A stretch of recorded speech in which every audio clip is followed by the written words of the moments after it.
Hey everyone, Tony Walsh here. Welcome back to the channel. Today we're going to be picking some Muscadine grapes. They're behind me.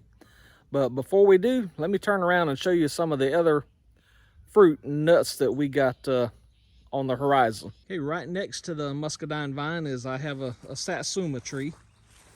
It's about, I think it's about 3 years old now, maybe 4, but about 3. So it's got a few Satsumas on it, but they're nowhere near being ready. Of course, and then right behind it is the orange tree. It does not have very many on it this year because it has been a hot and humid summer, so hard to keep everything watered. Of course, and then right beside it is the grapefruit tree, and way more grapefruits than oranges, and that's fine because I'd just soon eat a grapefruit as I would an orange. Of course, and then you see all the pecan trees that we got growing. See, there's what, 1, 2, 3, 4, 5 on this side of the road, plus more down there on the other end of Blessed Nana's house, and then there's 20 across the road going down there. So again, these are not irrigated, and if you ask me why they're not irrigated, I'm going to tell you it's because I'm too lazy to get the water run to it because the well is right there. So no excuse but laziness. So enough of that. Let's get to picking some grapes.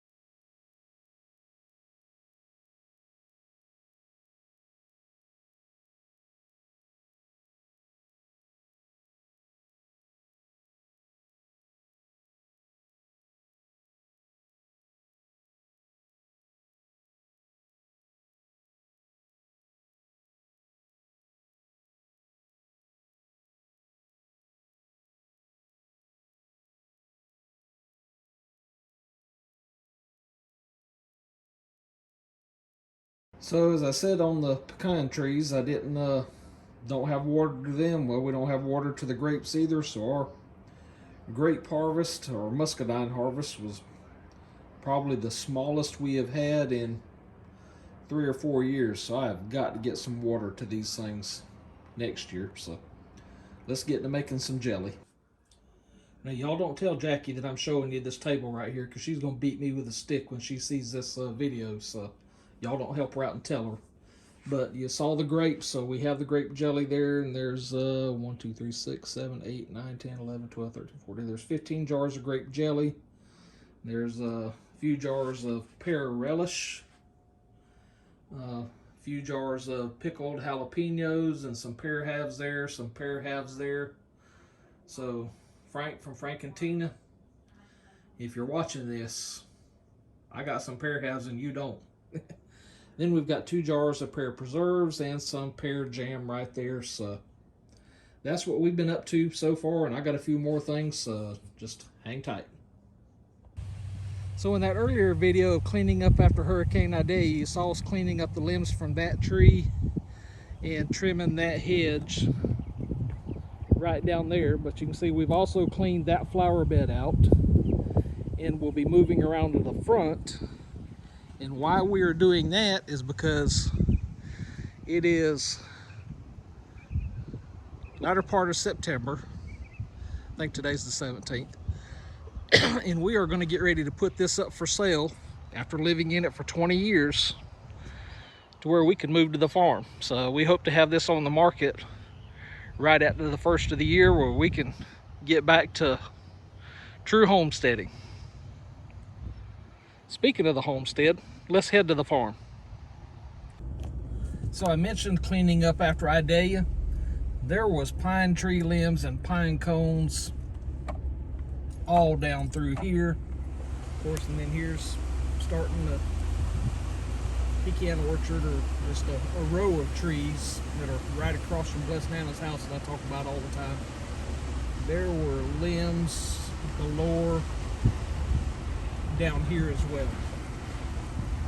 There were so many here that it took a tractor and a limb rake to get all these up. There's no way we could pick them up by hand. And that only gets the real big ones. So thanks to Cousin Jim and Cousin Lloyd, they got all that up during the week. So no video on that, and honestly no video of us picking these up by hand because we was just moving so quick. You know, just repositioning a camera wasn't worth it. But lost a lot of limbs, probably a third of the crop.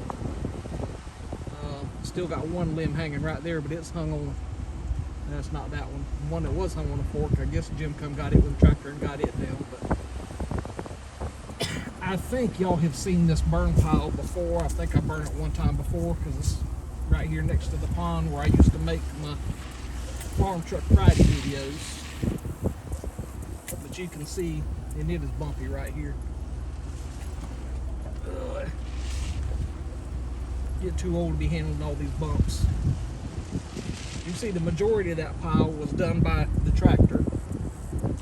You can see it pushed it all up with the front end loader after they brought them down here. But you can see this little piles right here just where we kept backing the pickup truck to. I think we hauled the back of Andrew's truck. I think we had 10 loads of limbs that we have piled in there and piled on top of this. But most of that was done by the tractor, but we got to get it burnt one day. Of course, you can see the pond is full of water from the hurricane. So, but got a couple more things to do here, so let's get back to the house, to the farmhouse. That limb down at the house from Hurricane Idalia was nothing. All the pecan limbs that you saw are nothing. Had a little bit of cash, but you know, still nothing. But this right here is off of the pear tree, and half of this tree split right down the middle at one of the forks. So that's going to hurt us on the pear harvest, obviously next year. But I sure hope it doesn't kill this tree as a whole. So we got to do some quick studying on pear trees as far as trying to make them survive. But then my next question, a lot of people here, they cook with pecan wood and with oak wood, but has anybody ever cooked with pear wood? So we're going to cut this up and save it to cook with. So this one really hurts. Of all the damage we've had from Idalia, this one here hurts the worst because this tree is a lot of sentimental value. Besides cleaning up at the house, we're cleaning up over here too. And I don't know, when I planted carrots here last fall, and there was a golden retriever in there, and his name was Copper. Well, just like our chocolate lab at the house, Jake, he passed away. I think he was 13 or 14 human years old. And Copper had to be about the same age, and he just passed away a couple months ago. So our dogs live long lives. So I've got to get these zinnias taken out of here, and this is where I'm going to plant carrots one last time, but I'm waiting on some pelletized seeds because I have not had good luck with carrots, so I'm going to try pelletized seeds this year. And I say the last time because there used to be 2 corn bins sit here. You can see a round ring right there and a round ring right there. Used to be 2 corn bins sitting here and one back there. But they were blew down by a tornado, Lord, years ago. So next spring, we're going to put a greenhouse right here. But that means that pecan tree's got to go because limbs will be right over the way. But at least we'll have some cooking wood out of that one. So I've got to get this cleaned up, get that jungle grow in there, and hopefully my seeds will come in this week and I'll plant some seeds. But that's all we've been up to this week and last week. Just really still don't have the time because of work keeping us so busy, but that's just a report and an update from what we've been up to lately. So until we get back together, y'all take care and God bless.